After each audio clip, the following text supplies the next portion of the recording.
Hi guys, Cynthia here, and today, we're gonna get my plants ready for neglect. So basically what I mean by that is it is now almost I'm zone 6, 6A, and we're about less than 2 months or 2 months actually away from my last frost date, which means that my indoor plants are no longer going to be cared for as as often. I have to pot up, as you can see, a bunch of little Hoyas and Scheffleras, and I just have a lot to do. And this is probably going to take me a few days to get this all done. Um, I use organic charcoal, and I like to use orchid bark because Hoyas and snake plants and a lot of the plants that I have in my collection are epiphytic. So they like to climb on wood and so on. So they like, well draining soil. I bought a huge bag of worm castings, and I didn't want to bring it up. It was like too crazy. So I have this jar that's full of worm castings. I have perlite, more orchid bark, and the soil that I'm going to use is my favorite. This is a Fox Farm potting soil, the ocean forest. I have some already in that container pre-made. It's just got the orchid bark, the perlite, the charcoal, the worm castings, and some of this. So I'm just going to get started. I'm very, very overwhelmed. So we'll see how this goes. I'm going to do it in a time lapse because otherwise we'll be here for 17 million years. Okay. Oh, God. So that's Pumpkin. She's my supervisor. She was just making sure everything was all set. So this process actually took, oh my gosh, hours. And I'm still not done. There's a few house plants. I'd say about 5 more, but they are the hanging ones and they're intertwined, and quite frankly, it just took forever. But this particular Schefflera, it took me forever to kind of figure out what pot I wanted. You can see it's just tedious. And then when the soy would run out, I'd have to start over. But I'm so happy I got this done. Look, I didn't even know what to put in this head planter. I love this head planter. I got these head planters in Marshall's a few years ago. I have a total of 3, and every time I find them, I get it, because even though they all look the same, because they are really nice and they're made of terracotta. They're super heavy duty, and they have a really large vessel, so you don't have to put a small plant in it. Plants will of a good size will grow really nicely.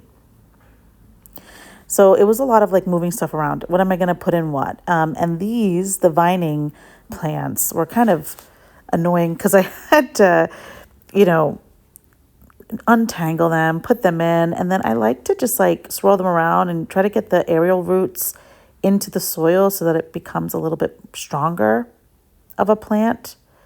But yeah, mixing. Also don't forget to wear a mask when mixing your ingredients. I did not do that, but I advise that you do. You should always do that. I normally do, but today it was one of those days where I'm I just have to push through it.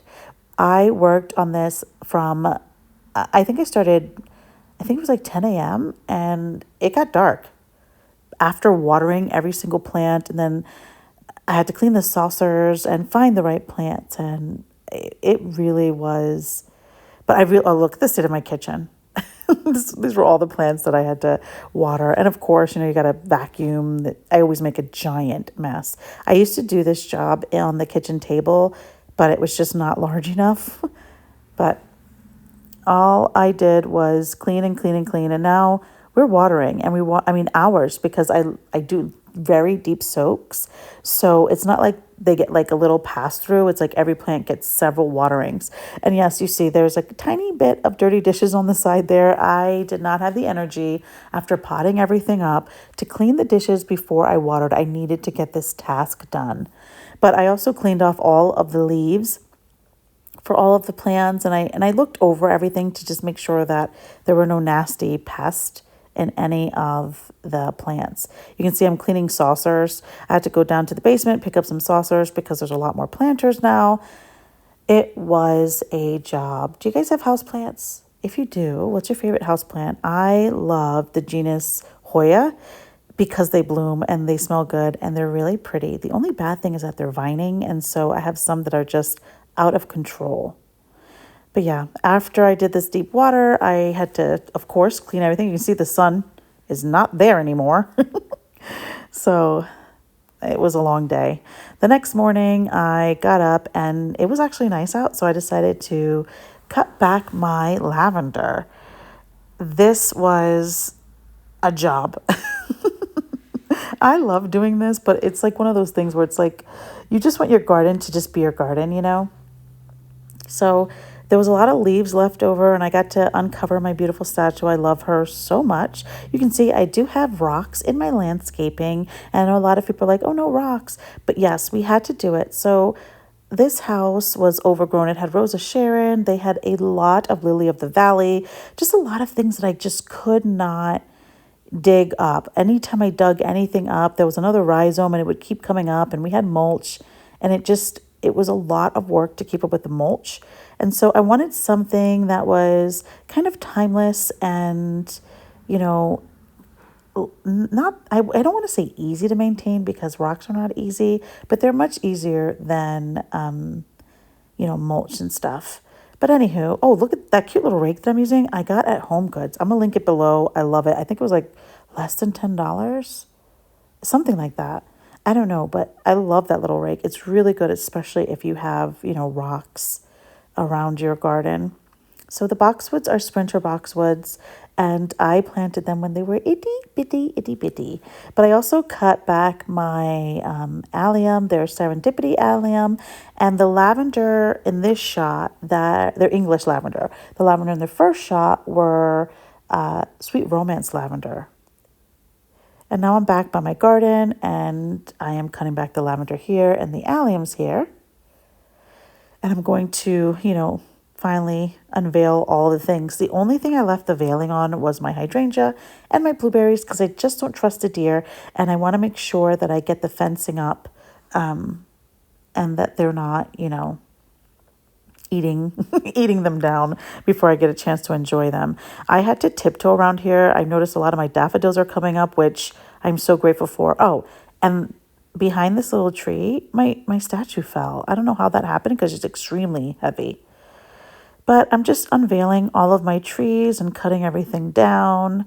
And I'm finally able to move these chairs, which is going to be wonderful. I kept them there for the deer.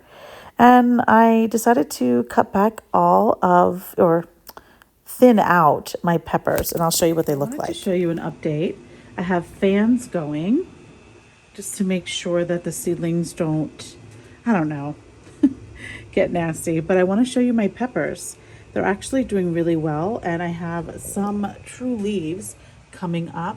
The only one I had issue with is the Dukes de Espagne. I had a germination issue, so I had to redo them, but they caught up just fine. You can see that there. What else? This one here, the red flame, I also had an issue. I don't know what happened to the top of that seedling, but it is what it is. But I gave them a lot more room, and they should hopefully be, getting some size now. I also dropped the light. I have fans going. My seedlings look great. I love these seed trays. Yeah. Anyway, guys, thank you so much for watching me clean up and getting my plants inside and outside ready. And remember, if you didn't get it done today, there is always tomorrow. Thanks so much for watching. Bye.